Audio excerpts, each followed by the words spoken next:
Jusqu'à présent, on s'est occupé donc des esquisses 2D.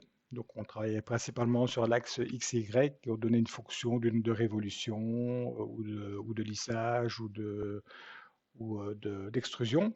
Maintenant, on va travailler directement sur une esquisse 3D. Alors, pour travailler sur une esquisse 3D, on ouvre bien entendu une nouvelle pièce.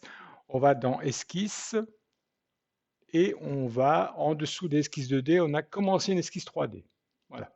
Donc ici, on va être dans l'environnement esquisse 3D. On va commencer à dessiner une forme quelconque, par exemple avec des lignes. On va s'orienter et vous voyez que là maintenant, Inventor nous montre les trois plans. Alors, on va commencer notre ligne par rapport à l'origine.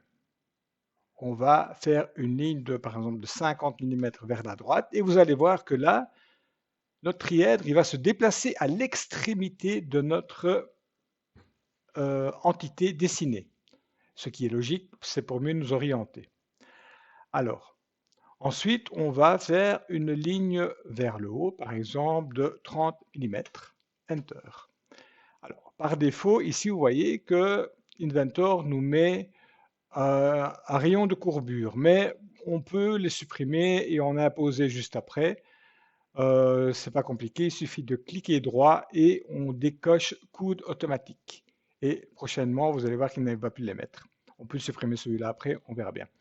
Alors ensuite, on va venir maintenant vers l'avant. Vous voyez qu'on a sélectionné vers l'avant ici. Et on va faire une ligne de 40 mm par exemple. On va repartir là à 20 mm, vers l'avant à 70 mm. Et ensuite, on va rejoindre l'origine. Alors, jusqu'à présent, c'est pas évident de voir, tiens, ouais, on esquisse 3D, on dirait des lignes qui se croisent. Ah ben non, on va quitter, on va terminer l'esquisse et on va s'orienter et vous allez voir que là, vous voyez, vous avez vraiment une esquisse 3D. Voilà, avec les codes bien entendu, qui partent de l'origine.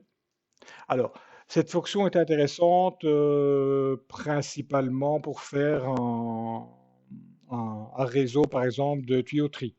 Ça peut servir par réseau de tuyauterie ou pour faire une pièce mécanique qui suit réellement un chemin. Donc on va dessiner un profil et le profil va suivre ce chemin. On verra ça quand on verra le balayage.